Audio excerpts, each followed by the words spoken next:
Growing up in Axbridge, I hadn't fully appreciated how vital and influential community is until I moved away for university. Axbridge's history is visually prominent. You are greeted by the medieval town sign, beautiful architecture, and unique local events, which from a primary school age had always fascinated me. One aspect that confused me growing up was why the town's railway was removed. Consequently, I set off to answer the question, how has the implementation of the railway and its legacy impacted both community and history, and how are the two interlinked? First, I thought it would be important to learn more about the origins and duration of the railway from a local expert. Well, the railway itself came here in 1869, it was opened. Once the railway came, Axbridge has always seen itself as the sort of market and fairs. So many of the farmers there would have come into Axbridge to use the railway to transport their things.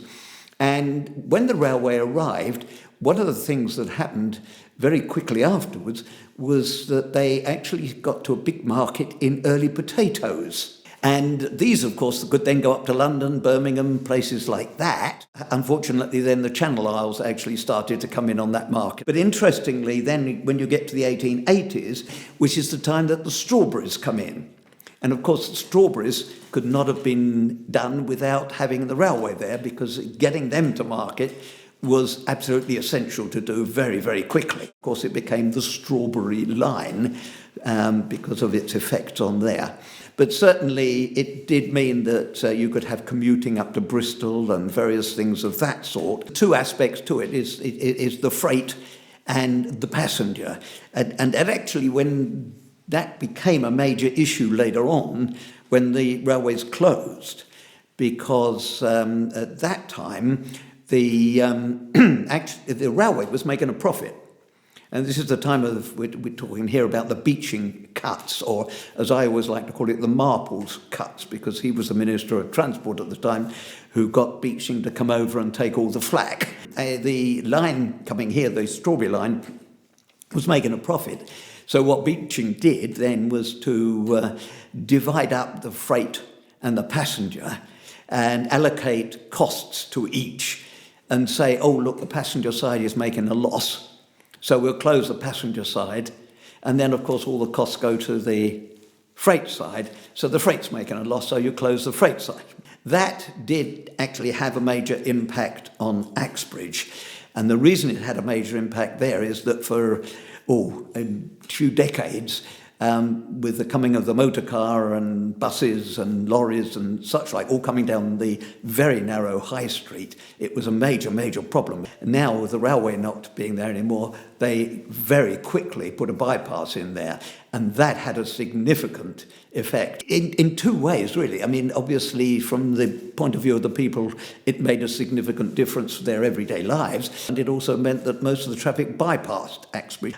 It's a little difficult to work out exactly how much that affected, because shortly after that happened, then the Axbridge Rural District Council closed down when Sedgemoor District Council came up, and they took all the works that had been going on in Axbridge went down to Bridgewater, and a lot of the shops closed and this, that and the other. So there was a major impact from there.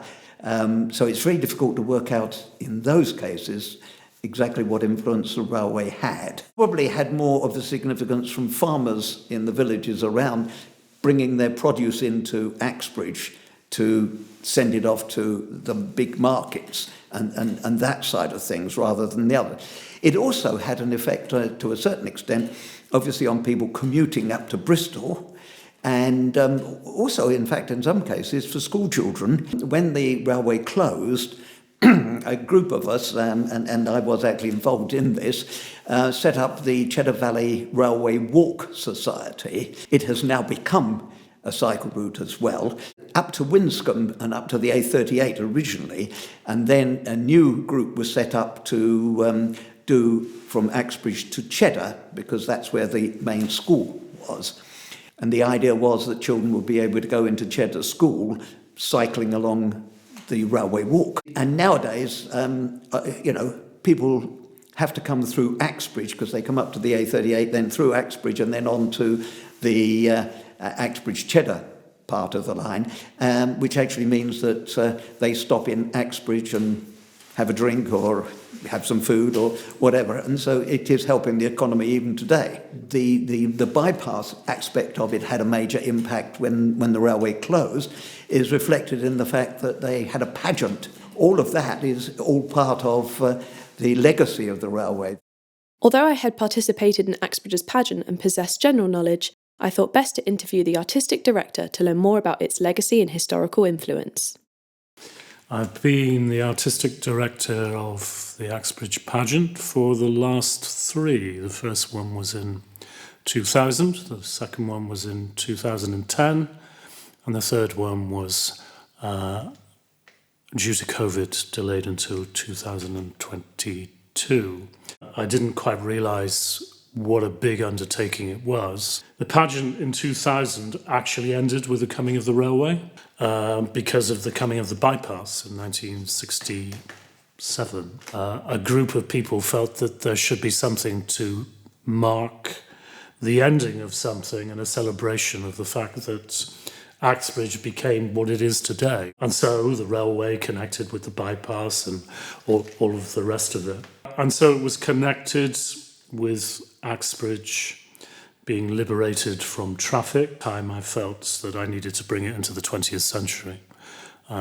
So lots of interviews later, the 20th century was created mainly through people's memories here. So for me, it was always about being involved in an event which involved the community. I think before 2000, it was something that people came and did. They didn't think too much about it, they just did it. What I wanted to do was to give people ownership with their history in some shape. And I think we've been largely successful in doing that. I think it's grown rather than dying on the vine. I think it's become more and more of an event, something which the community take a great deal of pride in. It's grown in terms of its popularity and how it's known. I mean, people come from all over the world to see it now. In fact, in 2010, the daughter of the original writer of the pageant came over from Australia. And it was an extraordinary feeling to think that here she was. So, yeah, it's very much getting involved with all parts of the community and them taking responsibility for particular scenes. Even in 2022, there were at least 3 people who were in the original one. By now, well into their 80s. And I think the youngest person we've had was a 2-week-old baby in 2010. So there's that lovely sense of continuity. One of the things that concerned me the most when I took on the first one was the idea of bringing in like 200-300 people from the community, most of whom had never acted before in their lives, just knowing how self-conscious people can be.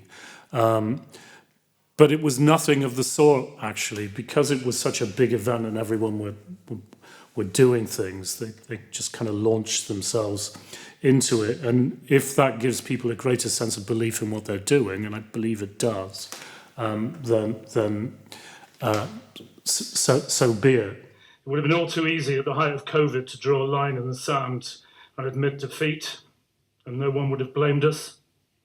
But the community of Axbridge wanted this pageant badly, and so we forged ahead with it, despite the situation looking hopeless.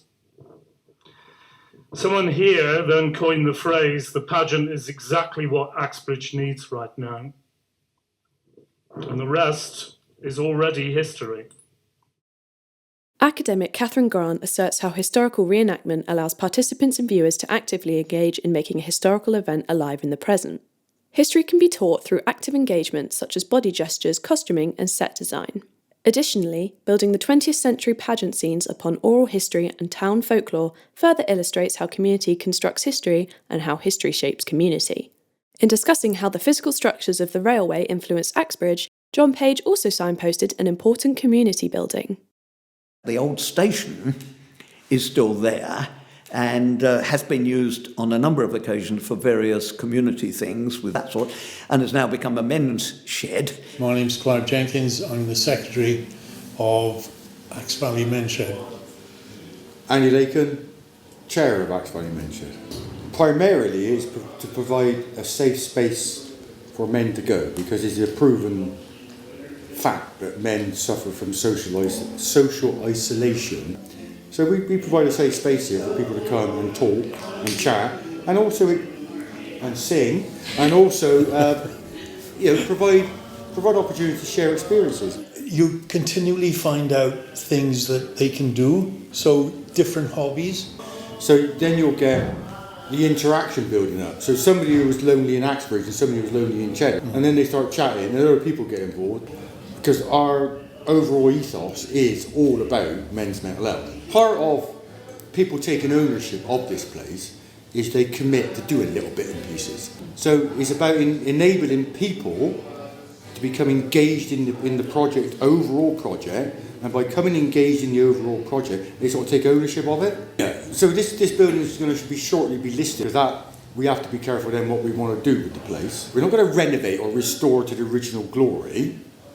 We're going to make it fit for purpose. We'll do what we can within the limitations of the historical building. The comments that we get locally, now that we moved in, are immense. Because people now are grateful that we're trying to do something with the building, which has been empty for so long. Yeah, we were like the last chance saloon, really. I think if we hadn't secured the lease, this would have been sold off. This building would have been lost to the community. We actually secured this for 99 years at least for the community. Initially it's going to be for the men's shed. When it becomes a bit more fit for purpose, we've got a few more things to do. If it's not being used for men's shed activities, it'll be made open for people to use. If you look at the building from the outside, no doubt you will in a minute, there's quite a lot of historical interest and value. We had a chap come all the way down from London, didn't we? Mm. And he came round and enthused. Really, didn't he? Yeah. Because of the architectural, there's a few architectural anomalies. It's like you get a historic pub that closes down. I always find that quite upsetting. You get a 15th century coaching inn, and they close it down in the flats. And for whatever reason, you think, well, I think a number of people who walk for those doors, number of good times they've had in that place, and they've gone through the First World War, the Second World War. Before that, it was fighting Napoleon. Before that, it was lopping each other's heads off in the Bloody Mary, whatever. And all that history, those portals that people gone through are lost. And this is a similar sort of thing, because this is a building that was a public space, really, although it was a commercial enterprise. And if you'd have lost that, this would have been gone. Historian Gerald Danzer emphasises buildings as historical sources, which track societal and community changes, needs and perspectives. The old station building, although distant from its original purpose, still fosters community connection. The building represents a developing historical legacy, another example of how community builds history and how history shapes community. Through interviewing key members of Axbridge, I've explored how the legacy of the railway has shaped our community and its historical engagement. The creation of the bypass and walking cycling paths illustrate the changing nature of travel. Axbridge's community adapted spaces alongside broader historical changes to serve community needs. The influence of these changes are reflected within the pageant. The paper, and those who live, how shall I tell their fame, asserts that historical pageants add to our understanding of collective remembrance and collective belonging. Axbridge pageant embodies this through its celebration, which connects historical legacies, including local oral history, to the present, educating and strengthening the community across generations. Collective belonging is also crucial to the Axe Valley Men's Shed.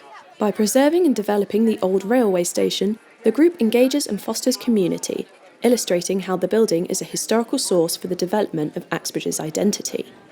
Therefore, we can see how the railway and its legacy continue to shape Axbridge's community, which in turn shapes history through collective remembrance and belonging, illustrating the importance and interconnected nature of Axbridge's history and community.